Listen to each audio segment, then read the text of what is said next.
Homes and Casas Team. We're here today. My name is Leslie. I'm Stephanie. I'm Jaleesa. Celia, we are here with John Hinks. Hey, how's it going? Thank you for joining us. Well, today we want to talk a little bit about all things VA, all things military. So, just get started. Sounds good. Yeah. Okay, so I had a question. Yeah. So I'm in the Guard, and I have some fellow soldiers who ask, and they're like, okay, so our Guard members, do they qualify for the VA loans? Could you tell us a little bit more about that? Yes, they do. There's several different ways Guard members can qualify. The most common is 6 years of consecutive service.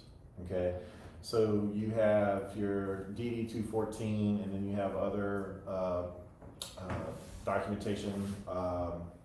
What's the DGA number? Is that DGA? Oh, wait a minute. So yeah, this really goes back to this. so. I want to try to make sure it's the NGP form, the NGP form. So you accumulate points every year, and you have 6 consecutive years. The point system is basically to make sure that you're showing up to your training, making sure you're doing, you know, the requirements that is recorded at 6 years in a row. Now, the other way is, say you're National Guard, and then you do 90 consecutive days when you get called in for active duty. So if you do 90 consecutive days on active duty, then that kind of foregoes the 6 years. And I think during COVID, there was, if you got called in 90 consecutive days for like COVID duty and so forth, that qualified you as well. Another way is, I believe if you are honorably discharged, but through injury, disability, or anything close to that, then you automatically qualify as well for the VA loan as well. Past that point, you should be issued a COE at that point. But before that, after you serve, if you're out of the military, like you've served your 6 consecutive years, we'll look for your DD 214, but during your reserves, we want that NGB form. And then we just add up the points, make sure that every year. Now, I do know that you can do like 3 consecutive years and then 2, and then do another 3, but you have to have a certain amount of points in order to be able to do that. But 100% yes, reserves do qualify for VA. Just got to serve for a pretty good time. Do you know what the points, like the certain amount they have to have? That's that. Can find out. Need to find out. I forget the number of points, and I should know that. I'm very special. Okay. Yeah, I should know that number of It's points. fine. But we'll find that out. Okay. Yeah, we'll definitely find that out. But that's how. So usually when someone's in the reserves or National Guard, I'll ask for those forms, and we'll review them and go from there. Okay, that's Yeah. great information. Now, most of the people that call and say, oh, I have a VA, I'm gonna qualify for a VA, I just need to go to the VA. No, you still have to qualify Mm-hmm. at some point. So what is the qualification they have to have? So, first and foremost, when you pre-qualify someone for a VA loan, we do that first. So we'll do the loan application and we'll make sure that they qualify for the loan. The big speculation is, okay, the VA is funding the loan, but they're not. They don't fund the loan, they insure the loans, 2 totally different things. So with a VA loan, you have a funding fee, and that funding fee is the insurance that the loan will perform, okay? That's what they're guaranteeing, is the VA is protecting the lender, okay? The people that are actually lending the money, they're not protecting anything else. They're not protecting you, or they protect the veteran, Yeah. but they're not, as far as the money's concerned, they're guaranteeing the lender that whatever they come up short, VA's picking up the tab. So we qualify them for the ability to repay like we would with any other lender. I mean, with any other borrower. The next thing is like, if they verbally tell us something like, say, hey, I did serve 6 years, or I did, you know, serve overseas and so forth, we're still gonna verify before our pre-approval is done. A lot of times what you'll find is you can go to the VA and we have that's what we do, the lender has direct access to the VA portal. We submit the information, okay, and let's say it doesn't show up and they're showing that this person's not eligible. Well, that doesn't mean that the person's not eligible, it just means that they're showing not eligible. I can get the necessary paperwork, like we were just talking about, and make sure that they receive it and then get their eligibility that way. So it's just a process. Sometimes it pops up, sometimes it doesn't, but the VA actually, that system is exceptional for how many folks that they cover. So it's something that you should be able to get in a pretty quick response. Okay. Yeah. Yeah. So what documents do you require, or like, do they have to turn in? Is it like any other borrower, the W-2s, the 1099s? Oh, yeah. Yep. Okay. Like a normal borrower. So good question is, so let's say if it's a soldier, let's start with an active soldier. Okay, so we get what they call the LES, right? And the LES is a breakdown of their income, but they get their income differently. They get housing allowance and other type of allowances in here that we are allowed to count, which is different than other borrowers. You know, so active soldiers have additional income on top of what just their base income is.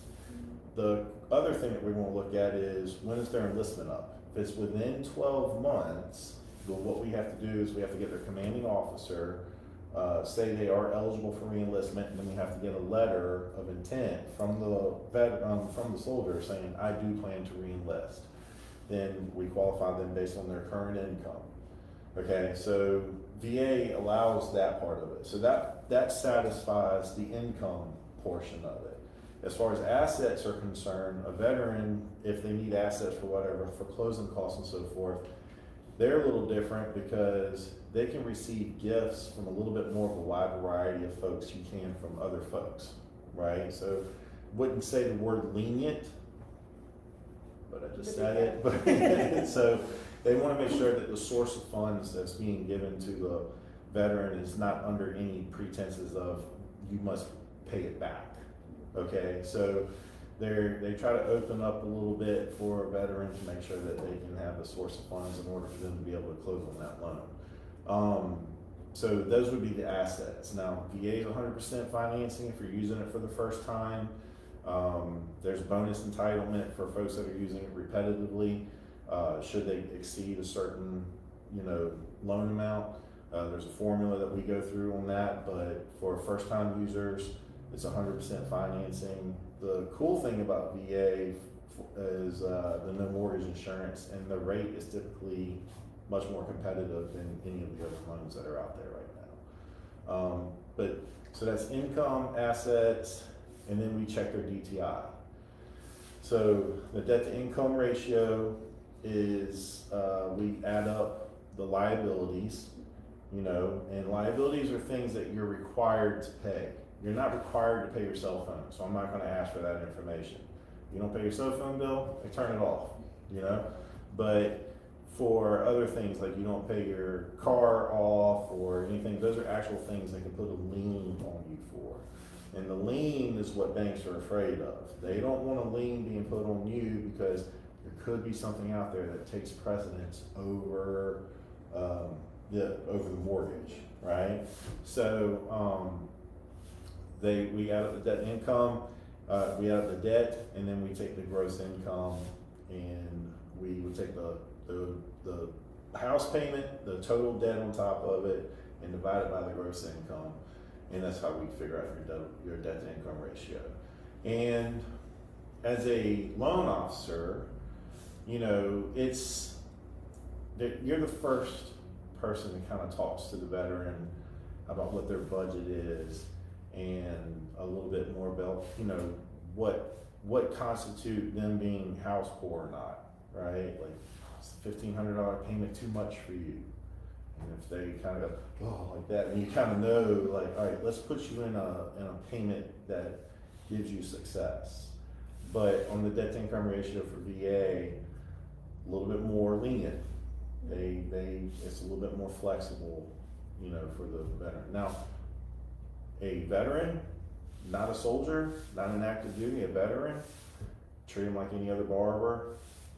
same, get the pay stubs. If they're self-employed, get their tax returns. And then, you know, same time, we check their credit, make sure there's nothing else on there. We treat them like a normal borrower. Unless they have disability. So if they have disability, you do get to count the disability income, okay, that goes towards their debt income ratio, and they get to waive the funding fee. So even Yeah, if it's 10% disability, they can waive the funding fee. that's pretty good. How much is funding fee right now, like 2.70? Like 2.15 on the front. Yeah, now if you put more money down, it lowers. So it can go to like 1.5 after 5% down. And so the more you put down, the The less the lower the funding funding fee fee. is, yeah.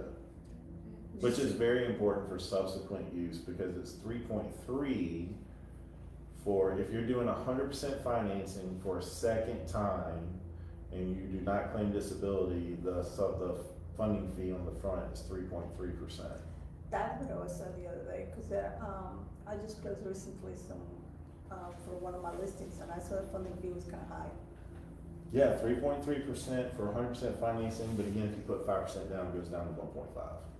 Cool. So a huge difference. Yeah, it is. But it's subsequent use, so you're kind of hoping that you either sold the property and used the equity to buy the next house. So I'm not going to say they discourage it by the sort of reason why the funding fee is so high, but what a common practice might be is a veteran buys a house, lives in it for a year, and then buys another house and finances 100%, lives in it for a year, and then does it again and again, and they're renting out the other houses. Yes. Which you're allowed to do, but They kinda don't like it. Benefit is also, what's that term? Okay, my brain. The VA is usually, you can assume it, okay? But that diminishes how much of you can do the next one, isn't it? it does. If you are a veteran and you are selling your house and you say, in order to sell my house, you can assume my 3% VA home loan. The buyer of the house, if the house is being sold for $300 and the loan is for $250, the buyer of the house has to come up with the difference to assume that loan of $250,000. But the entitlement on that loan sticks with the veteran, no matter what. So they don't get to wash that off of their certificate of eligibility. It stays on there, which could hinder how much loan they can get for in the future. So if you were to ask me what my opinion is on allowing someone to assume your loan that your name is attached to on a bonus entitlement, my advice is always try to sell the house first without doing that. The other part of it, that's what I was gonna tell you. The funding fee can be put on top of the loan, isn't it? It's financed into the loan, yes. Yeah, so they don't have to come out with an extra. So Yes. you buy a $100,000 house, your loan is gonna be 2015, something. yeah. Okay? So you can do that, but this is the only loan that you can put closing costs on top, and that's the only closing cost that you can put on top. That's correct, yes. Because that's Now- usually tell me, oh, I can put on my closing costs, I'm like, no. Now VA is interesting now. So they have what you call concessions and credit, okay? So VA, when it comes to purchasing the home, as long as the house appraises, the seller can pay for a lot of things more than you can pay for other loans. So for instance, if you come in and you wanna purchase a house, right? And let's say the house is $300,000. You get up to 4% in closing costs that the seller can pay. But then there's an unlimited concessions on top of that that you can roll in. So there's a whole list of things that we can kind of talk about, but one of the more neat things is I've got $4,000 left on my car payment, but my car payment's $600 a month. Roll the $4,000 and see if the buyer, and I can't qualify them because of the house payment, right? Or I mean, because of the debt income Okay. ratio. See if the seller will pay for it. seller will say, I wanna pay for it, I want out from underneath this house, I will pay for it, you can roll it into the contract and have the seller pay off closing costs. So the last loan I did, I got an American Express included in the seller closing costs, I got, and another revolving credit card included, and wiped out about $1,700 worth of their debt and rolled into the cost, because you can do that on the VA line. One of the best ones I have known, it was the veteran, they were very happy at the house they were renting, and they had just have been in the house for like 3 months. Mm-hmm. So the closing costs were to buy out the lease. Absolutely, you can buy out the lease, Buy that's a out the great one. lease. That's a You great buy the one, lease. yeah, and it doesn't have to be the lease of the house that you're living in, it can be the lease that you were in, you can buy out the lease doing that, yeah. Yeah, Now, you have to have a seller that agrees to do that, cause it's coming out of their pocket, but, you Well, know, he was paying some of the closing costs they had. So we used, I don't remember, it was a long time ago, I don't know, $6,000 they put in closing costs, and the seller agreed that part of that closing cost could go to buy out the lease. yeah, So we put that and buy out the lease, and they moved to a new house because they were very unhappy where they were living. I don't remember, some issues with the house, and the Mhm. landlord not doing anything, Mhm. and they were like, you just don't wanna live here. yeah, I wanna buy a house, and I'm tired of this, so that's what they did. that's awesome, And we just got, I'm like, okay, we can buy out the lease. yep, that's a good way to do it, that's a good way to do it. Yeah, that VA's got a lot of really cool things to it, it's, you know, it's my favorite loan that's on the market, easily just because it's usually the most advantageous payment, and it puts the veteran in a position to win, in my opinion, when it comes to purchasing the home. So, there's just, you know, the ins and outs of the VA loan, something you really kind of you can dive into for the veteran, but they've really set it up so that it's advantageous for the veteran. It is a primary residence loan. The intention is to live in the house, you know? So a lot of times, you know, recently we just had one where the soldier was moving from Germany to Alabama, right? Well, we closed on the house before that happened because we were able to have his orders and say that was the intent, that he was coming, so the house was waiting on him. So didn't have to move there and then do the loan. We were able to have that. The wife went and did the house searching, she found the house that she loved, and he was still back in Germany doing his thing, and we were able to pull it off and make it happen. Now, the issue sometimes we have active duty is that they buy a house and they get orders. Mm-hmm. They still can proceed, isn't it? I think they can if the original orders were there in the first place, if that's what you're asking. No, I had, a long time ago, this lady was crying so bad. Cause they got a clear to close, ready to close, and she got orders the day of the closing. Oh my. It's inconvenient. Very. Yeah. She was, what they ended up doing is that her husband and the kids stayed here in Colombia, I don't remember, for 6 months or something before, they moved with her. Yeah. And she moved first. She had orders to be overseas. I gotcha. I gotcha. Yeah, but they could stay there though, right? Yeah. And she just had to go overseas. Now that can happen. Yeah, I don't that's remember. fine. She was crying at the closing, cause Yeah. it was her dream house. Yeah, I think that's fine. Yeah, that's, Yeah. ugh, that's not good for her though, but yeah, I mean, we can still close on the loan. Yeah. I think they came back like a couple years later or something, ordered back in town, and then they Yeah. rented the house instead of 6 months. They came back. Yep, yep. What other kind of questions do you have on VA? You had mentioned that, just to sum it up, the VA, it doesn't fund your loan, it insures it. Mhm. And then the documents that they ask for are kind of typically like the same borrower, like any other borrower that's gonna go and apply for a loan. But you said that people that are going for VA loans, well, if they were to receive gifts, they have like more options or like leniency, I guess, and who Mhm. could Mhm. receive gifts. What difference is it, like, who can give more gifts compared to a regular borrower? I'm not sure. Well, usually like on an FHA loan, typically they want it to be a family member. Okay. There are exceptions to the rule where it's a very close friend, but you've got to document it. So like I've documented FHA gifts where I had to get, like, show them pictures in their wedding, and there's an invitation with them as the bridesmaid or the groomsman, and you have to document that there is a relationship. Yeah. The idea of sourcing the gift really is, it's a way to avoid fraud. Prior to 2008, the fraud came from, let's say if Celia was the agent on a deal and she was able to find a way for the seller to come up with $10,000 to gift to the potential buyer to make the deal happen. Well, that's a straw gift buyer, a straw gift donor. So that's not legal because that inflated the prices of homes because we just built in $10,000 to the house and it was really a seller. And then there's other, documents, fraud or whatever. So you want to document who the gift is from. With the veteran, it can be a friend, it can be someone, and there's usually a letter of explanation, and then the gift can be done.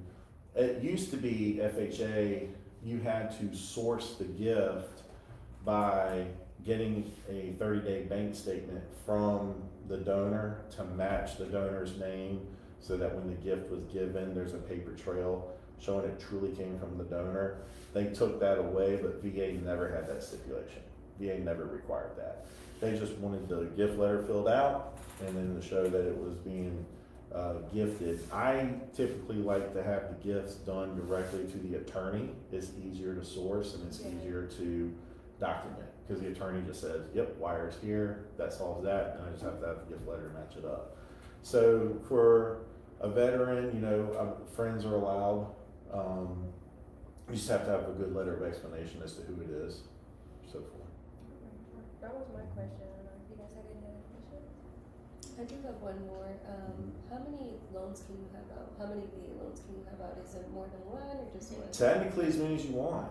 Wow. Yeah, so you can use VA over and over again, but then that's when you run into the bonus entitlement.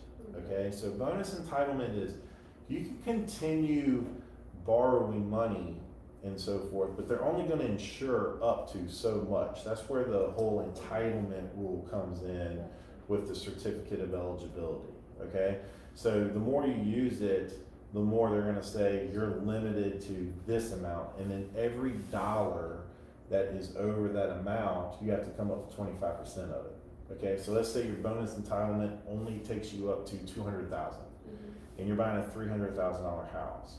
So from the 200 to the 300,000, you've got to come up with 25% down. So that's a $100,000 difference. You got to come up with a $25,000 down payment. They'll cover the 75,000 on top of the 200, but that's how they calculate it.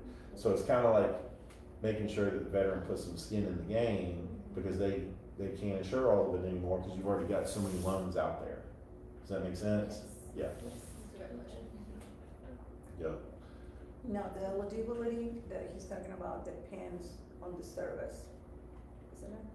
Number of years or something? No, that's across the board how many times you use it. No, the amount of eligibility, how much, like in dollar amount. Oh no, that depends on the income Yeah, and that's how right. much you borrow as well. Yes. Yes. So I think, because I have seen some that come up with eligibility of 200, and I have some that have 750.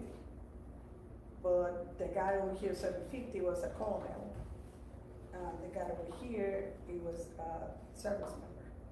I don't know if there's a difference in that. I think it comes down to like what they've borrowed in the past and what they're doing. I don't know if it depends on rank. The eligibility, as far as I know, it was something to do with rank and how many years you were in the service. Because if you were only for like 6 years or whatever the tour is, 4 years there, up to the 6 years to get their card, you get a certain amount. And if you were 20 years, you get a different. Yeah, so bonus entitlement, it's a formula, it's a worksheet that you fill out. And it's basically 36,000 of the $144,000 home. Okay, so you can't purchase a home under 144,000 for subsequent use. Okay, and that's I'm talking for the first years. Because the first years, the total eligibility is. Okay. They're insured. There's a formula, I just don't know which one is. Yeah. No, that they have, it depends on the years of service and the rank.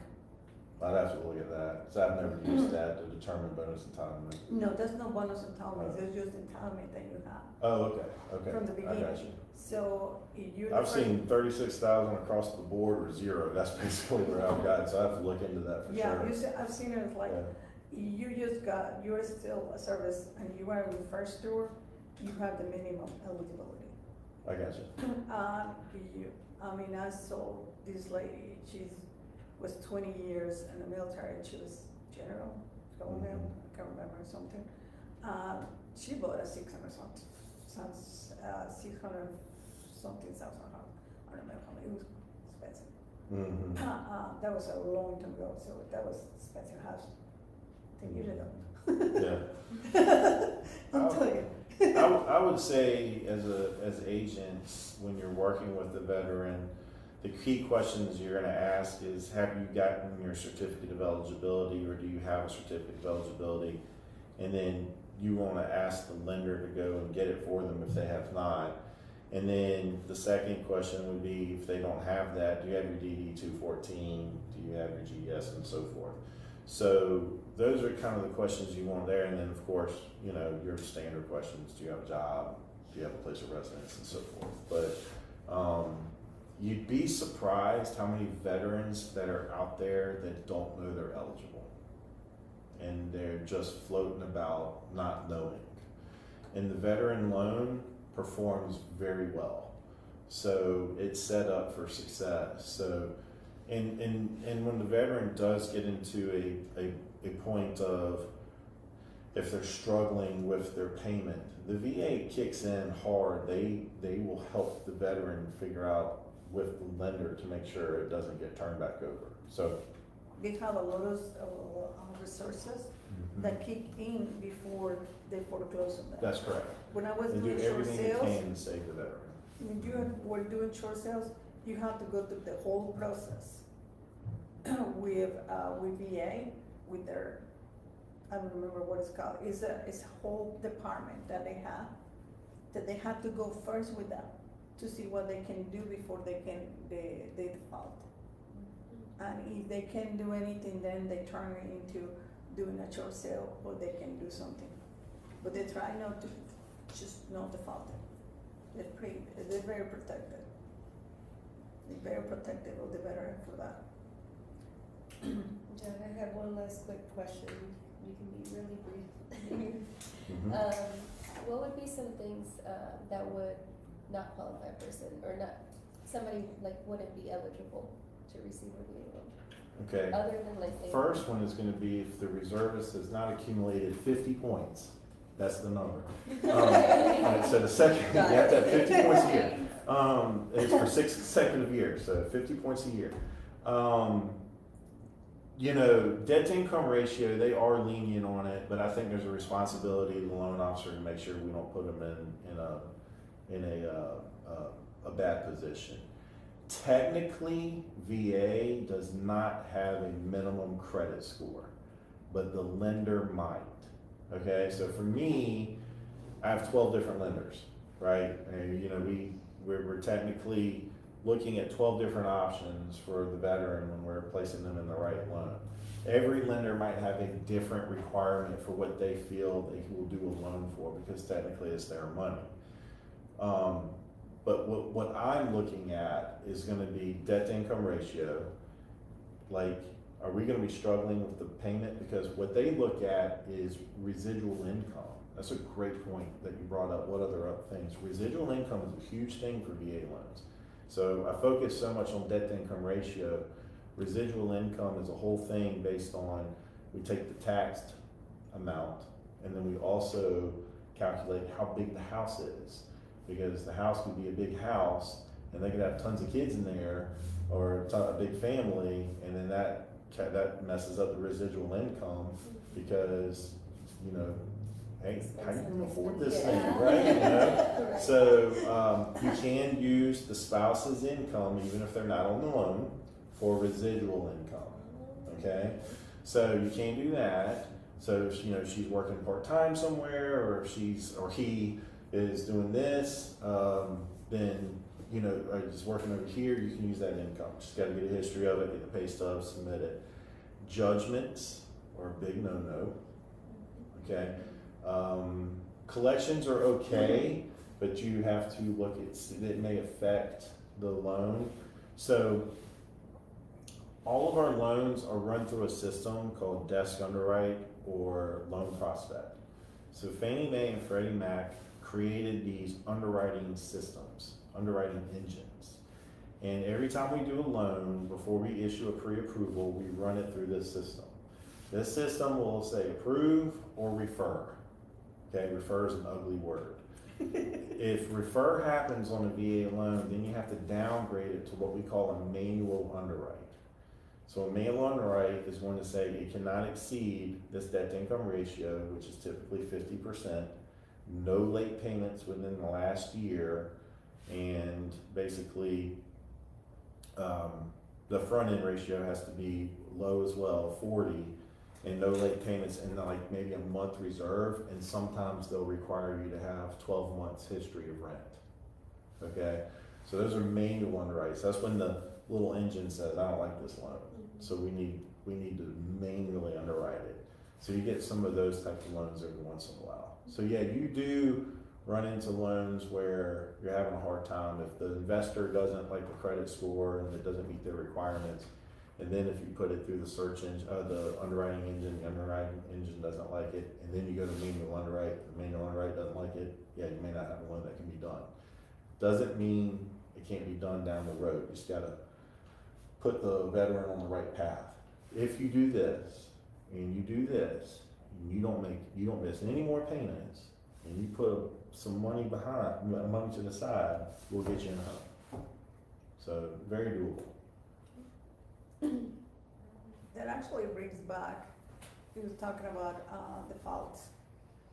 How much, well, it will affect, but how long will a default will affect a veteran if they foreclose in a house? Mm-hmm. Will they be able to get another loan again? Yes. How long? Yes. They don't punish the veteran forever. Yeah, there is a waiting period. I'll have to go back and look at the waiting period is after a foreclosure. I will tell you there are exceptions to every rule when it comes to the veteran.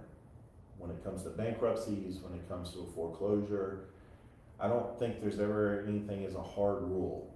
I'll give you an example.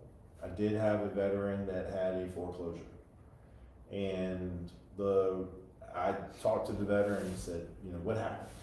You know, what happened? He said, man, I got sick. My wife divorced me. It was like this painful list of events that had happened. And I said, do you think we can document it? And he said, yeah, I can document it for you. Here are my hospital bills. Here's where I was in the hospital for like 3 or 4 months. And here's where we were. And we did a whole history of what happened that year and why he was not able to make his house payments. I took that information and submitted it to the VA. I didn't go to my lender to see if we could make an exception. I went straight to the VA and I said, hey man, this guy just went through the ringer and he's shown the ability that he can repay for the last 2 years, but he's still in this waiting period after he's foreclosed and he's moving here. They waived it. So they wrote him a letter and said, whatever lender you go to, here's the contact information, here's where we are, we'll waive that requirement. So I did his loan. Naturally, the foreclosure was on his credit reports. When we put it through that underwriting engine, it spit it out and said the nasty word refer, but we had already met all the other guidelines, so we manually underwritten and closed them. So we were able to overcome that waiting period because of those consequences. Now, if he had written me a letter and said, I just didn't feel like paying it, you're waiting. You're waiting. But they treat veterans differently. They do. The VA will treat it differently. Obviously, there's a lot of history, a lot of veterans that have certain things going on in their life, and they're empathetic to those things, and they can help the veteran get in a home again. So no, there's no deal killer, in my opinion. For as long as I've been doing them, there's no deal killer. That's really great information. Mm-hmm. As long as you don't just say, I don't want it. Right. When you go, I don't want it, that's Yeah. an issue. That's a deal killer. Yeah. Then I'm not gonna want It's like, I don't want it. Yeah. John, Oh, for my all the pleasure. information that you gave us. Is there any other final words that Yeah, I didn't focus enough on residual income. That's important. So when I say debt to income ratio, that's actually supersedes debt to income as residual income. I would say though that educating, like I can do more of these for VA because we can just keep on talking about it. But the VA loan is not something to be scared of. I'm going to add one more thing. The appraisals are not something to be scared of. That is the common misconception that VA appraisals are tough. Yeah. No, the VA appraisal is to make sure that the home is safe and sound. That is the primary purpose. So the VA inspector / appraiser is going into the property to make sure it is safe and sound. So it's a checkup. No exposed wiring, making sure that the safety rails are up around the porches, making sure that there's no trip hazards, no exposed paint or lead or paint chips, anything that could hinder their children. They want the house to be safe and sound. And there is a terrible misconception out there amongst real estate agents when they're making a deal where they stay clear of the VA loan. It happened during COVID. It was disgusting because they were turning away VA deals because it said VA on it, and because they didn't want to take the risk of the appraisal coming in low or whatever. And I think as an education to the real estate agents that are out there, change your mindset. Change your mindset.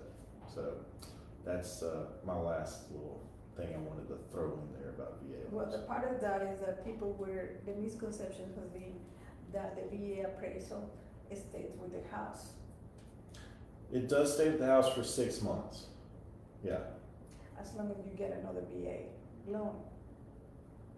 Yeah, I mean, if you get another You- loan, yeah, yeah, you yeah, get if a- it's another VA, yeah, but yeah, like if it appraises for less and then someone comes in with a conventional loan, nobody sees the VA appraisal. Yeah, but if someone comes in with another VA. That they was stay the with it thing for that 6 months, people yeah. were, I was, especially when the COVID, Mhm. it was, they were like, oh, well, the price is gonna come low, it's gonna stay in the house. I'm like, well, then get a conventional. Good conventional loan, absolutely. Just, dismiss that one, cancel the contract, get the next one and get a conventional, don't, that's it. Well, I agree during COVID, a lot of houses, a lot of appraisals were coming in short because they were supposed to come in short. But there was a lot of Because there were appraisals. some That's people drove the prices of the houses, everybody saw it. $50,000 over asking. Yeah, I'm taking the commercial out there, that was a bunch of crap, should not have done that. That's what drove the prices up. Yeah, well, you know. I mean, it was there for the time. I was People looking took at it. statistics, actually, there's, an average obviously puts us every state in the country, but it was 20% increase between 21 and Mhm. 23. Everybody wanted that interest rate. 94% of the people in the country do not regret buying a house during COVID. 94% of the people in the country just regret buying the house that they bought during COVID. That should tell you something. Mm-hmm. And they did everything they could to grab it.